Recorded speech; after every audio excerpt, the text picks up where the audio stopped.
CA ഹർജികളിൽ stay ഇല്ല. ഹർജികളിൽ കേന്ദ്ര സർക്കാരിന് സുപ്രീം കോടതിയുടെ നോട്ടീസ്. മറുപടി നൽകാൻ കോടതി സമയം അനുവദിച്ചു. CA കാരണം ആരുടെയും പൗരത്വം നഷ്ടപ്പെടില്ലെന്ന് കേന്ദ്രം അതേസമയം വ്യക്തമാക്കിയിട്ടുണ്ട്. കോടതിയിൽ ബാലഗോപാലുണ്ട്. ബാലു, ഒരു കൂട്ടം ഹർജികളിലാണ് ഇപ്പോൾ സ്റ്റേ ഉണ്ടാകുന്നില്ല, പകരം നിലപാട് കേന്ദ്രത്തോട് അറിയിക്കുക എന്ന നിർദ്ദേശം നൽകിയിരിക്കുന്നത്, നോട്ടീസ് നൽകിയിരിക്കുന്നത്. എന്തൊക്കെയാണ് ഇനി പ്രതീക്ഷിക്കുക?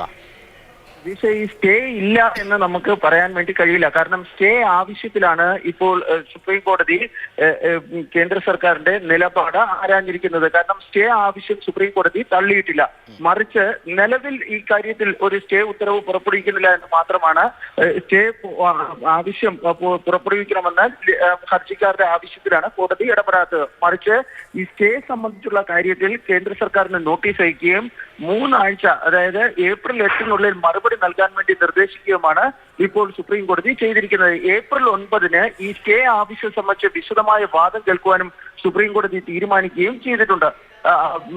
ഇന്ന് ഹർജിക്കാർക്ക് വേണ്ടി ഹാജരായവർ പ്രധാനമായും കോടതിയിൽ പറഞ്ഞ കാര്യം, ഈ CAA നടപ്പിലാക്കുകയാണെങ്കിൽ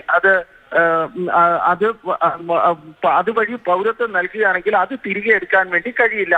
അതുകൊണ്ട് തന്നെ ഈ തങ്ങളുടെ ഹർജി തികച്ചും അപ്രസക്തമാകുന്ന ഒരു സാഹചര്യം ഉണ്ടാകുമെന്നാണ് കോടതി പറഞ്ഞത്. അതുകൊണ്ട് ഈ അന്തിമ തീരുമാനം ഉണ്ടാകുന്നതുവരെ പൗരത്വം നൽകരുത് എന്ന ഒരു നിർദ്ദേശം നൽകണമെന്ന് കോടതിയിൽ ആവശ്യപ്പെട്ടിരുന്നു. എന്നാൽ കോടതിയാകട്ടെ അക്കാര്യത്തിൽ പറഞ്ഞത്, ഈ പൗരത്വ ഭേദഗതി നിയമം നടപ്പിലാക്കണമെങ്കിൽ ചില ഈ അടിസ്ഥാന സൗകര്യങ്ങൾ ഒരുക്കേണ്ടതായുണ്ട്, ത്രിതല സംവിധാനങ്ങളും മറ്റും ഒരുക്കേണ്ടതായുണ്ട്. അത് ഇതുവരെയും തയ്യാറായിട്ടില്ല. അതുകൊണ്ട് തന്നെ വേഗത്തിൽ ഒരു പൗരത്വം നൽകുന്ന ഒരു സാഹചര്യം ഉണ്ടാകില്ല എന്നാണ് കോടതി ഇന്ന് വ്യക്തമാക്കുകയും ചെയ്തിരിക്കുന്നത്. ഇതിനു പുറമെ ഈ കേന്ദ്ര സർക്കാരിന് വേണ്ടി ഹാജരായ അഭിഭാഷകർ സോളിസിറ്റർ ജനറൽ തുഷാർ മേത്ത കോടതിയിൽ ചൂണ്ടിക്കാണിച്ചത്, ഈ പൗരത്വ ഭേദഗതി നിയമം കാരണം ആരുടെയും പൗരത്വം നഷ്ടപ്പെടുകയില്ല. അതുപോലെ തന്നെ ഇതുമായി ബന്ധപ്പെട്ട തെറ്റിദ്ധാരണകൾ പരത്തുന്നതിനുള്ള ശ്രമങ്ങൾ വിവിധ ഭാഗങ്ങളിൽ നിന്ന് ഉണ്ടാകുന്നതായും അദ്ദേഹം വ്യക്തമാക്കുകയും ചെയ്തു. ഏതായാലും ഏപ്രിൽ 9 സ്റ്റേ സംബന്ധിച്ചുള്ള ആവശ്യത്തിൽ സുപ്രീം കോടതി വിശദമായി വാദം കേട്ട് തീരുമാനമെടുക്കുന്നത്. ശ്രീ ബാലഗോപാലാണ് പറയുന്നത്, സ്റ്റേയുടെ കാര്യത്തിൽ തീരുമാനം ഉണ്ടായിട്ടില്ല.